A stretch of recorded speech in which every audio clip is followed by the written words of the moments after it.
परेशानियों में समटाइम्स ऐसा होता है ना, हमारे घर में भी कुछ प्रॉब्लम्स हो जाती हैं, तो उस टाइम हम क्या करते हैं, लाइक मम्मा बीमार हो गई, ऐसा होता है, तो हम ये तो नहीं कहते ना अब आप अभी भी खाना बनाओ, ऐसे नहीं बोलेंगे ना, हम क्या बोलेंगे, मम्मा की हेल्प करेंगे, है ना।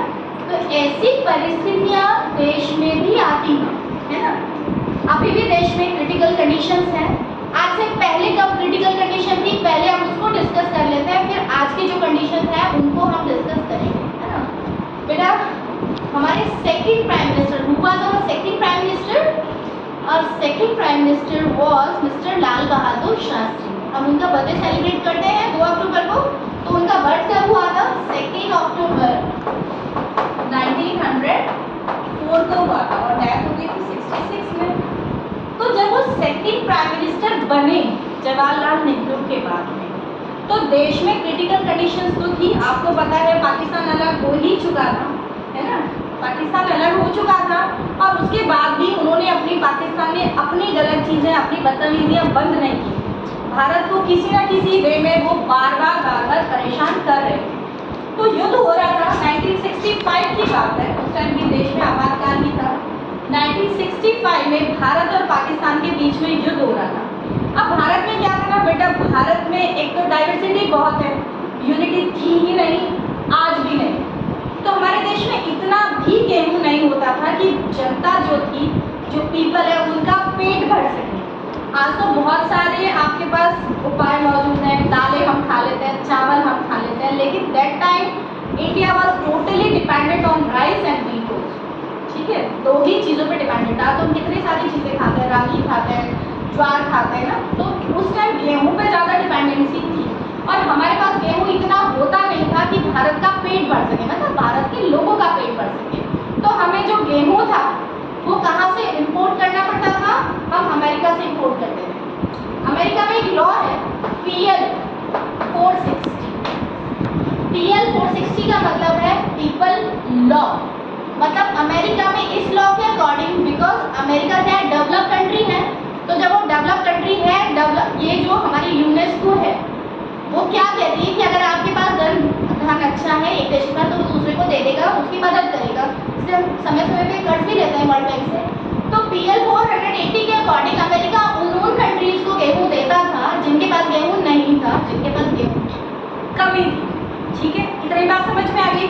अब जब अमेरिका गेहूं जो हमारे पास भेजता था वो इतना खराब जिसको वहाँ के जानवर भी नहीं खाते, रेड कलर का होता था, रेड व्हीट, ठीक है। अगर आप बहुत पुराने, अगर किसी के दादाजी परदादाजी जीवित हो तो वो समझते होंगे कि रेड व्हीट को खाया नहीं जाता, वो एनिमल्स भी नहीं खा पाते, और ऐसा गेहूं अमेरिका भेजता था, ठीक है। अब अमेरिका, जब हमारा ये युद्ध चल रहा था 1965, तो अमेरिका ने क्या कहा कि आप युद्ध वापस ले लो। युद्ध क्यों वापस ले लो, लाल बहादुर शास्त्री पे इनडायरेक्टली प्रेशर डलवाया गया कि युद्ध बंद कर दो। और युद्ध क्यों बंद कर दो, क्योंकि पाकिस्तान के पास पावर तो थी नहीं उस टाइम, और पाकिस्तान चाहता था कि युद्ध बंद कर दे, इसलिए उन्होंने अमेरिका को लालच दिया और कहा कि युद्ध बंद करवा दो भारत से। लाल बहादुर शास्त्री ने इसके अगेंस्ट चले गए, बोले नहीं ये युद्ध बंद नहीं होगा।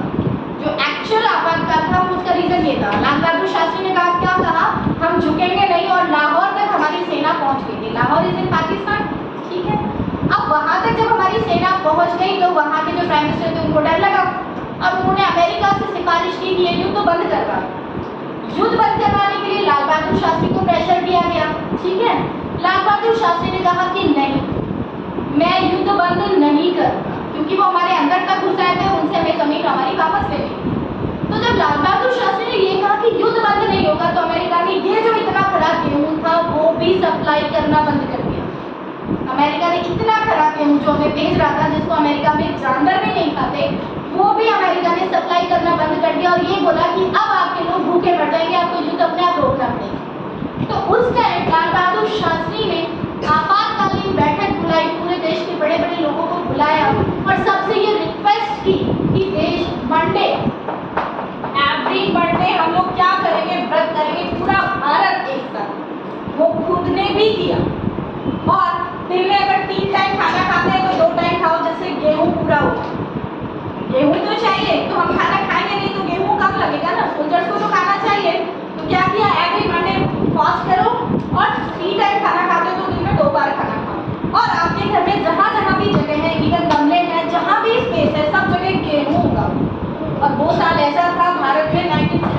1965 में वो आपातकाल ऐसा हुआ हमारे देश के लिए वरदान हुआ कि उसके बाद हमने गेहूं जो था वो एक्सपोर्ट किया, हमने गेहूं बेचा। कहाँ? हमारे खाने के लिए नहीं था और फिर हमें गेहूं बेचा, इतना गेहूं हमारे भारत में हो गया। तो ये स्थिति क्या कहलाती है? आपातकाल मतलब कोई भी अगर परेशानी है तो हम सबको एकजुट होना चाहिए।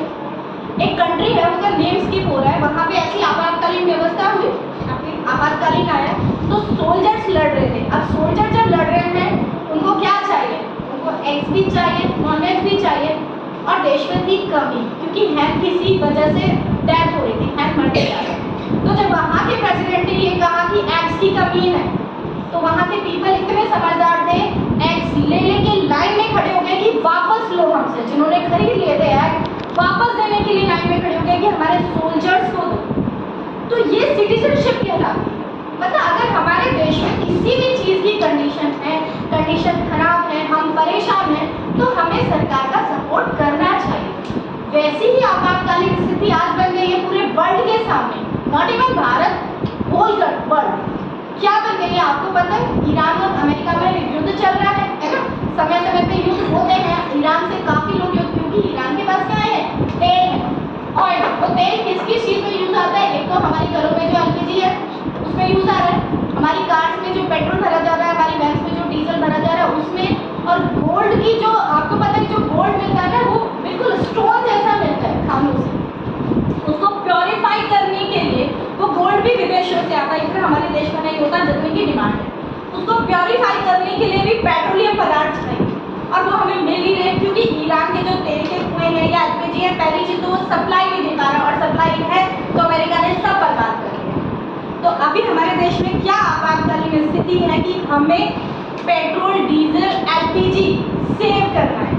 तो आप बच्चों का कंट्रीब्यूशन क्या होगा? पहली चीज़ तो रोज रोज जो आप लोग पापा को बोलते हो कार से चलो वो बंद करो, ठीक है? जितना हो सके उतना फ्यूल बचाओ। कैसे बचाओगे फ्यूल? हम ही तो बोलते हैं ना पापा को कि यहाँ चलो। जितनी कम ट्रैवलिंग आप लोग कर सकते हो उतनी कम ट्रैवलिंग करो क्योंकि हमें फ्यूल बचाना है। अगर फ्यूल नहीं बचाएंगे, अभी तो भारत के पास डे बिफोर यस्टरडे की कंडीशन थी 60 डेज का फ्यूल था भारत के पास, ओनली 2 मंथ्स। अगर वहाँ से सप्लाई नहीं आई तो हम बहुत क्रिटिकल कंडीशन में फंस जाएंगे।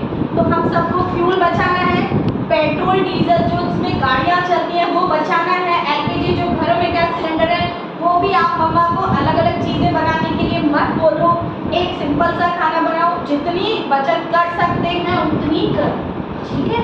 हमें सेव करना है, इलेक्ट्रिसिटी भी सेव करनी है क्योंकि आगे जाके इंडक्शन कुकर और ये सब हम जब भी तो यूज़ कर पाएंगे जब हमारे पास इलेक्ट्रिसिटी होगी। तो फैन चल रहा हो बंद करो, पानी सेव करो, है ना?